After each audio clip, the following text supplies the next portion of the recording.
Welcome to This Explainer. Today we're going to unpack a concept you've probably heard, well, hundreds of times, the hand of the Lord. We're going to break down the original Hebrew, look at some fascinating ancient pictographs, and discover a really structured framework of strength and protection that's designed to absolutely strengthen your faith. Okay, let's dive into this, because this question right here, it's intensely personal. What does it actually mean to be in God's hands? I want to frame our entire explainer today as a sort of devotional, an encouraging anchor for anyone out there who might be navigating a really tough season right now. Because, when the storms of life hit, when a bad diagnosis comes, when a job is suddenly lost, or when a relationship fractures, we hear people say things like, well, it's in God's hands. But honestly, sometimes in the middle of our anxiety, that can just feel like an abstract platitude, right? Well, today we're going to make that phrase wonderfully concrete. We are going to look at the very physical, tangible, ancient roots of this promise to understand exactly why God's hand is literally the ultimate shield and confidence for your life. All right, starting us off with Section 1, the meaning of yad. So, in biblical Hebrew, the word for hand is yad, and it strongly denotes power, ownership, and active agency. To truly grasp this, we have to look back at ancient pictographic Hebrew. Thousands of years ago, the word yad was represented by a simple drawing of an open arm and hand. Just think about what you do when you need to get to work. You roll up your sleeves, you reach out your arm, and you use your hands, right? That is exactly what this physical analogy symbolizes. It's taking action, working, making things, and extending your strength.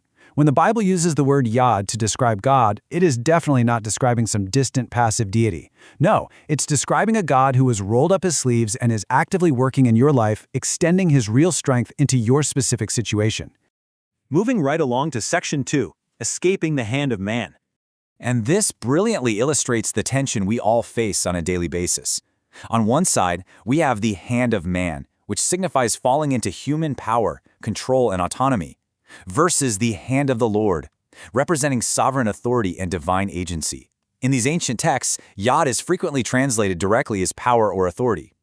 The scriptures constantly warn us, let us not fall into the hand of man. And why is that? Well, because human power is flawed, it's conditional, and honestly, it's often driven by ego.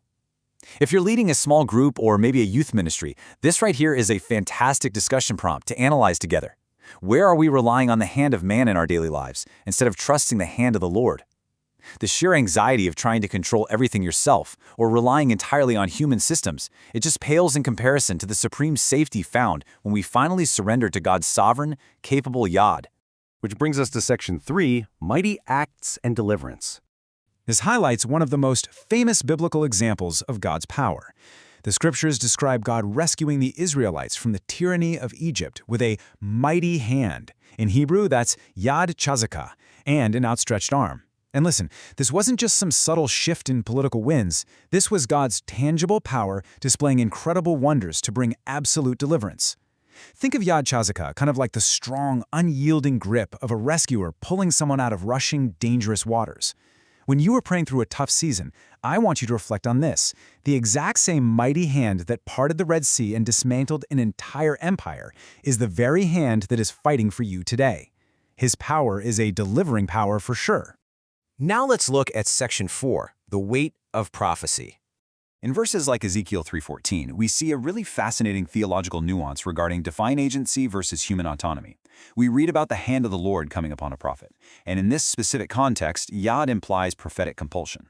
It refers to the heavy, empowering, and honestly inescapable presence of God compelling someone to speak or act. It's divine agency entirely overtaking human autonomy for a much higher purpose. Have you ever felt a deep, undeniable conviction to, say, help someone, to speak up for justice, or maybe to make a radical life change? That weight, that holy nudge, that is the yad of the Lord pressing upon you. So, for your personal journal entries this week, I'd highly encourage you to ask yourself, where is the hand of the Lord compelling me to step out in faith right now? Shifting gears a bit, here is Section 5, safe in the palm.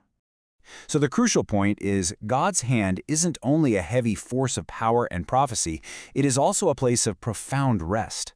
When the sources refer to being held in the palm of God's hand, they are highlighting supreme safety, intimate presence, and a really shaping care. Think of the everyday physical analogy of cupping your hands together to shelter a fragile, injured bird from the cold, or maybe a parent gently holding a brand new baby. That is exactly the kind of embrace being described here.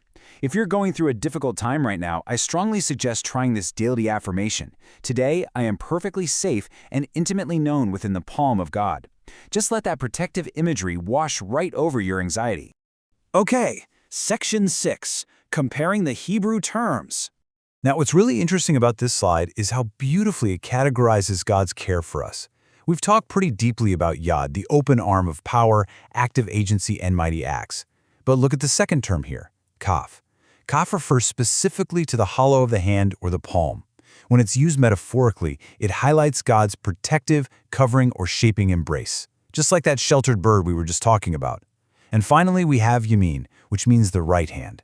The yamin Adonai signifies the absolute ultimate demonstration of God's victory, His strength, and divine favor. So when you put it all together, you have Yad to fight for you, kaph to comfort and shape you, and yamin to secure your ultimate victory. It's a complete 360-degree picture of divine love and authority. As we wrap up this explainer, I want to leave you with a rather provocative thought to carry with you. Looking at that incredible spectrum of God's care, the active power of Yad, the shaping comfort of kaph, the victorious strength of yamin, which hand do you most need to trust is holding you today? Are you needing the rescuer to pull you out of the rushing waters? Are you needing the quiet, protective palm to hide you away from the storm?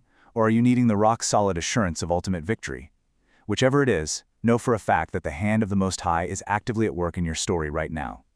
Thank you so much for joining me to explore this incredible ancient imagery. Keep reflecting, keep trusting, and I truly hope this deeply encourages your heart today.